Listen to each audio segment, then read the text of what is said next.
L'entreprise de transport Uber Technologies pose ses valises en Côte d'Ivoire. De quels avantages bénéficie-t-on en empruntant des taxis Uber? Élément de réponse dans cette édition.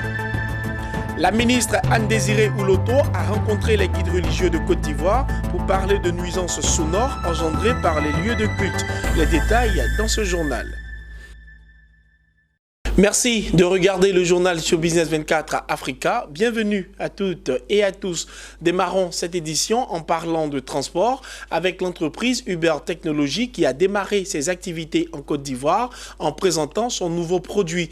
Il s'agit d'un taxi permettant aux populations de se déplacer de manière plus fiable et plus sécurisée via une application. Des détails dans ce reportage de Zeynab Dosso et Ismaël Doza. Les populations de Côte d'Ivoire, notamment ceux d'Abidjan, disposent désormais de nouvelles opportunités économiques à travers un moyen de transport basé sur la sécurité, la protection et la fiabilité. Un produit taxi au bénéfice des chauffeurs et des passagers en vue de les connecter à travers une application smartphone. Nous venons de lancer un produit taxi en Côte d'Ivoire. Nous allons utiliser les taxis-compteurs pour relier via notre technologie les passagers à des chauffeurs. Et nous allons leur connecter à un chauffeur dans leur proximité. Et ils sont capables d'identifier le nom, le visage, la plaque d'immatriculation, le type de véhicule qui vient vers eux. Le passager peut payer en espèces ou par carte de crédit. Alors c'est une offre de rupture qui permettra de sécuriser l'ensemble des modes de transport pour nos usagers. C'est une offre fiable, c'est une offre qui est dite abordable sur l'ensemble de nos marchés et qui est accessible à quasiment tous les segments. Le ministère ivoirien du Transport soutient cette initiative qui vient compléter les infrastructures de transport déjà existantes à Abidjan. Pour le conseiller du ministre des Transports, ce projet Uber permettra de régler d'une part le problème de mobilité et de paiement de transport auxquels font face les populations. Un des problèmes que posent les taxis, c'est la monnaie. Et si on arrive à vulgariser le transport et Uber, on réglera peut-être pas totalement, mais en partie, le problème des monnaies. Avec une population d'environ 4,7 millions de personnes, Abidjan était un choix évident pour favoriser le développement et l'expansion économique. Avec le lancement du produit taxi, la ville rejoint 15 autres villes d'Afrique subsaharienne où l'application est disponible. Le mercredi dernier, au Palais de la Culture de Treichville, les guides religieux de Côte d'Ivoire ont été sensibilisés sur les nuisances sonores engendrées par les lieux de culte. Initié par le ministère ivoirien de l'assainissement et de la salubrité, l'objectif de cette rencontre était d'aboutir à une cohabitation plus saine des populations. Nos reporters Walter Kofi et Tima Traoré ont pris part à la rencontre. Hervé Blayon nous en fait le commentaire.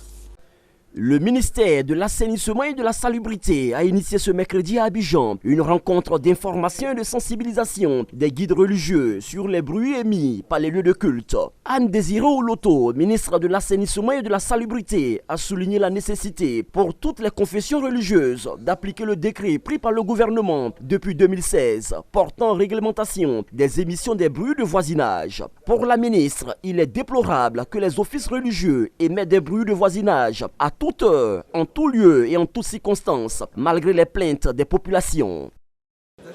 Les lieux de culte viennent en deuxième position après les bars maquis, etc. Et ils ont été interpellés par les populations qui se plaignent de ne pas pouvoir avoir des nuits complètes, de ne pas pouvoir dormir correctement. Des experts ont entretenu les guides religieux sur les maladies liées aux nuisances sonores. En effet, le bruit de voisinage peut constituer un véritable problème de santé publique, en l'occurrence le stress et traumatisme, aboutissant à des maladies comme le diabète et à l'hypertension artérielle. Le bruit, c'est d'abord un ensemble de sons qui paraissent donc désagréables, gênants et nocifs. Et cela a une nocivité aussi bien sur l'organe de l'audition, qui est l'oreille, qui peut donc entraîner à la longue une surdité, et aussi sur l'organisme avec donc un certain nombre de troubles au départ liés au stress, aux troubles du sommeil, aux troubles du comportement, et à l'hypertension, des diabètes, etc. Donc, les responsables des confessions religieuses se sont engagés à porter l'information auprès des fidèles afin que ceux-ci s'imprègnent de la bonne attitude à tenir. Ces derniers ont aussi émis le souhait d'être appuyés par le ministère à travers des visites d'experts dans les églises, temples et mosquées. Nous avons vraiment apprécié ce que Madame la ministre disait tout à l'heure avec tous les exposants et ce que le professeur Adjoua disait aussi. Il serait bien que nous ayons ces personnalités, ces professeurs, dans nos grandes assemblées pour venir enseigner, éveiller la conscience de nos frères, de nos paroissiens. Après les maquis-bas, c'est au tour des confessions religieuses d'être interpellées sur les effets néfastes du bruit du voisinage. Conscient de la place qu'occupe la religion dans la vie de l'homme, le ministère de l'Assainissement et de la Salubrité a tenu à s'engager dans cette tâche complexe, mais nécessaire pour le bien-être des populations. KPMG Côte d'Ivoire organise depuis ce jeudi 5 décembre à Abidjan 2 jours de formation panafricaine axée sur la maîtrise de la qualité et de la gestion des risques pour des activités juridiques et fiscales. Le thème retenu pour cette rencontre est le suivant: KPMG face aux enjeux de qualité de gestion des risques pour l'activité Tax and Legal en Afrique. Ce séminaire est animé par 3 associés internationaux de KPMG, spécialistes de la fiscalité et de la gestion des risques. La suite avec Pierre Tebeu et Tima Traoré.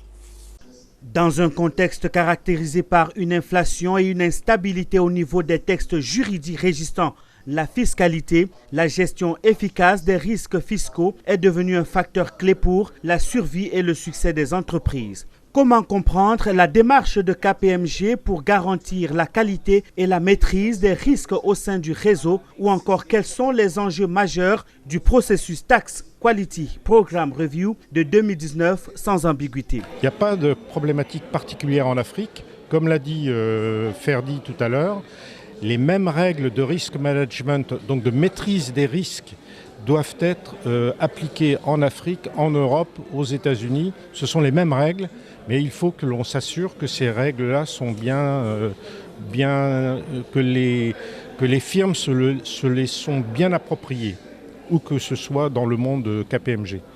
Les principes fondamentaux des processus QRM de KPMG et les principaux aspects de la qualité de la gestion des risques pour l'activité fiscale et juridique en Afrique sont entre autres les points importants qui seront abordés lors de cette rencontre. C'est surtout d'avoir un échange d'idées entre les participants et les participants de l'étranger pour avoir une meilleure connaissance de ce qui se passe dans les autres pays.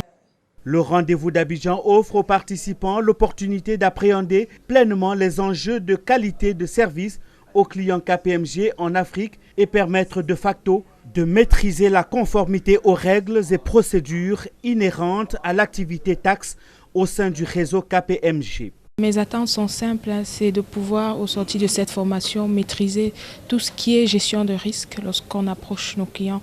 L'audit taxe, c'est tout simplement un aspect de notre métier qui vise à identifier les risques fiscaux de l'entreprise. Tandis que c'est la conduite d'une mission de revue fiscale avec pour but essentiellement d'identifier les risques fiscaux de l'entreprise et de permettre la régularisation. Ce programme de formation s'inscrit dans la volonté de KPMG au niveau mondial de garantir la fourniture de services de qualité dans le respect des règles d'éthique et d'indépendance.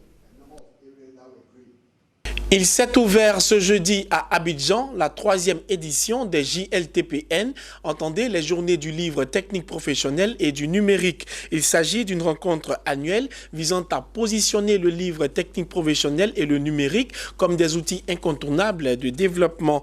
Ces journées instituent également un cadre de renforcement de capacité des formateurs pour une formation de qualité et une insertion professionnelle durable. Le reportage de Mondésir Nascimento Odifini et Ezekiel Siri.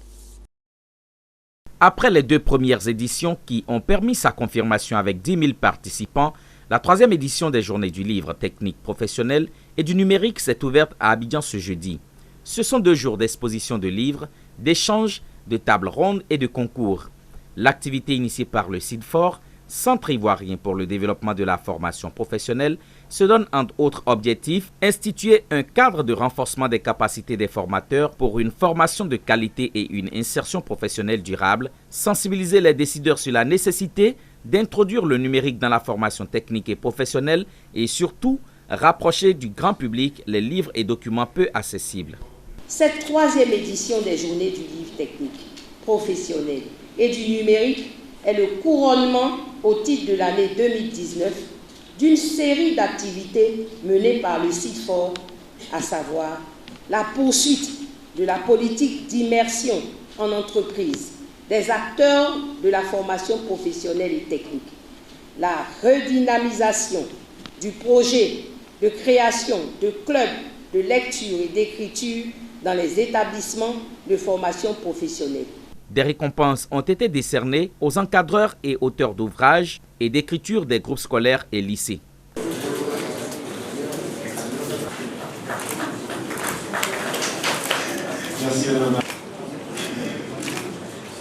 Marie-Agathe Amouakon, directrice générale des éditions Eburni, par ailleurs marraine des Journées du livre édition 2019, s'est engagée à accompagner l'initiatrice de ce projet qui vient inculquer aux élèves et étudiants la lecture. Madame Anissan, que je salue et que je félicite, a vraiment à cœur de faire en sorte que le public, le grand public, donc, sache ce qui se fait au niveau de l'enseignement technique, que des ouvrages de qualité donc, sont mis à disposition des étudiants. Une visite des stands a permis d'ouvrir les activités de cette troisième édition qui se veut une phase de consolidation des journées du livre technique, professionnel et du numérique. La 6e édition de l'APT, entendez l'Atiéké Poisson Tour, a été lancée ce jeudi à Abidjan, plus précisément à l'hôtel Palm Club de Cocody. Occasion pour l'agence Conseil 247 Communication de présenter les grands axes qui seront développés à l'édition prochaine de l'Atiéké Poisson Tour, tout en soulignant la grande innovation, à savoir le forum APT. Le reportage de Nadia Eounoud et Ismaël Doza. L'Atiéké, véritable identité culturelle ivoirienne. Durant 5 ans, l'Atiéké a été promu et célébré en Côte d'Ivoire par le biais du festival Atiéké Poisson Tour, en abrégé APT. Ce jeudi, les acteurs de la communication, des ministères et des femmes transformatrices de manioc se sont retrouvés pour échanger sur différents points relatifs à la 6e édition de cet événement. L'Atiéké, issu de la transformation du manioc, représente un PIB agricole de plus de 12% et est une véritable identité culturelle ivoirienne. Pour le lancement de la 6e édition de l'APT, Atiéké Poisson Tour, une innovation majeure a été faite par les organisateurs de 247 Communication. Il s'agit de la tenue d'un forum pour cette édition 2020. Pendant les 5 premières éditions, nous avons fait la promotion de l'Atiéké et du poisson. Et donc ça avait un volet très festif. Et 5 années après, nous pensons maintenant qu'il faut avoir une dimension plus scientifique, il faut poser la réflexion. Et donc nous avons initié Atiéké Forum. Ces deux dimensions, forum et festival de l'Atiéké Poisson Tour, contribueront à valoriser l'autonomisation des femmes présentes sur toute cette chaîne de valeur. Elles représentent environ 80% des producteurs et 90% des commerçants.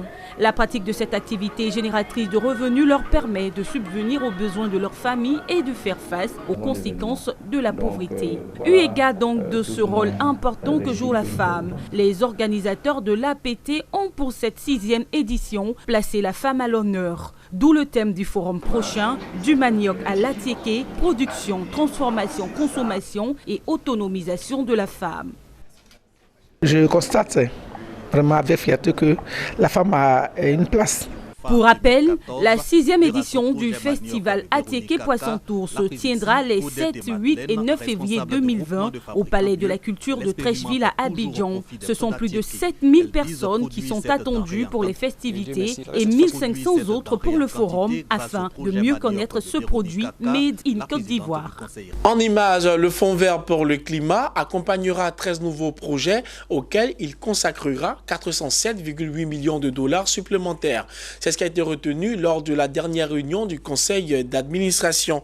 Cette nouvelle allocation de ressources porte à 5,6 milliards de dollars le financement octroyé par l'Organisation pour l'adaptation et la lutte contre le réchauffement climatique. Elle a également franchi le cap des 100 projets soutenus. Voilà qui vient mettre un terme à cette édition. Merci de nous avoir suivis et bonne suite de programme sur votre chaîne panafricaine d'information économique.